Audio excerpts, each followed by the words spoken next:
Google Ads for doctors. If you've got a medical practice and you're wondering if Google Ads is a viable way to generate new patients into your clinic, then you're definitely going to want to watch this whole video, because I walk you through a live Google Ad account for a medical practice, and I show you don't actually have to spend a lot of money if you know how to set it up correctly, and the typical results that you can achieve. And I also explain areas that they could do to improve the performance even further for this particular account. That obviously you can apply to your own Google Ad account as well. If you like this video, don't forget, hit that thumbs icon and subscribe. Let's go do this. So here we are in this Google Ad account, and as mentioned, this is for a medical practice. It's for a specific specialty of a medical practice. So it's not like a general medical practice. So it is very specific. So typically, you wouldn't get a huge amount of traffic for a business like this. But having said that, that doesn't matter, and it doesn't mean it's certainly not worth running. So I have quite a bit of data, so May to August worth of data, so a few months there. And as you can see, this is the cost versus the conversions. So we probably spend on average about $40 a day. So for this time period, you can see here, this particular account has spent just over $3,000 and has generated 37 conversions at just under $100 per lead. So, we're not talking huge amounts of volume here, but for this particular type of medical practice, which they are surgeons, it's more than worthwhile for them to be running this. But obviously, as this particular person said, they would love to spend more, because for them to acquire a patient at less than, well, actually $90, not $100, it's more than profitable for them. So they sort of were wondering if there was certain areas that they could scale, which I'll get to in a minute. And high level, what we're looking at here is a really good click-through rate. So for these first two campaigns, which are the main campaigns, one's at 8% versus a 10%. So that they're really, really good numbers. But if we scroll over here, you can see the problem is really in the conversion rate. So whatever we could do to improve the conversion rate would make a dramatic difference to not so much their spend, because it's not going to really improve the click-through rate, but we're looking to really increase the volume of leads for the same amount of clicks that we're generally getting.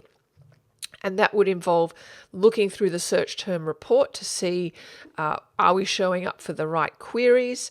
And if we are, if the search term report looks good and we're showing up for what we want, then it comes down to really analyzing the website to determine what people are doing on the website, and is the website optimized in such a way to generate its leads. For example, is there a phone number in the navigation that's always present? Is there ability for people to book an appointment online without having to make a phone call? And there's a whole series of conversion elements which you could do. This was a recently introduced campaign as per my recommendation, which is called the dynamic search campaign, where Google crawls your website to see, based on the content on your site, and then bid on the keywords that way. So you don't bid on keywords, you're not choosing the keywords. Google is deciding what to show your ad for. And I find these types of campaign a really good discovery. And what I mean by that is it often reveals keywords that you wouldn't have otherwise thought of. And that's exactly what happened when we looked through the search terms in this dynamic search campaign. It revealed additional keywords that we can then create another campaign for, that we could then try and scale. So you might be wondering, why would I bother doing that? And the reason is because our dynamic search campaign is specifically set up not to compete with these other types of campaigns. So we have a different bid strategy for the main campaigns, and this is really just our catch-all kind of campaign. So I would suggest creating a fourth campaign for this particular person, targeting some of the good search terms which were revealed from this dynamic search campaign. This is just some of the types of strategies that we come up with inside teachtraffic.com, which is where I help people optimize and scale their ad campaigns, much like this one. So as you can see here, pretty good performance for this medical practice, but not a huge amount of spend. And obviously the fact that these campaigns are limited by budget is Google's way of saying, hey, there is more available search traffic to be had. All you got to do is increase the budget and we will generate more impressions and hopefully clicks and leads, which was the other suggestion I made for this particular person, where they said they just want more of those leads. So definitely increasing the budgets would result in more leads as well. And as mentioned, the biggest problem I see is actually the conversion rate. There are a whole bunch of constraints around the medical niche or niche for American listeners where we can't do retargeting.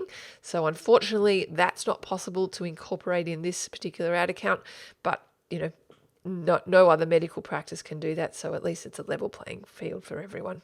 So there you have it. Hopefully you found this video helpful and indicative of the results that you can kind of expect if you want to run Google Ads for a medical practice. Let me know in the comments below if you have any questions at all. I'll do my best to answer them, and maybe check out our website, teachtraffic.com, where I help businesses exactly like this generate profitable campaigns so that they don't need an agency.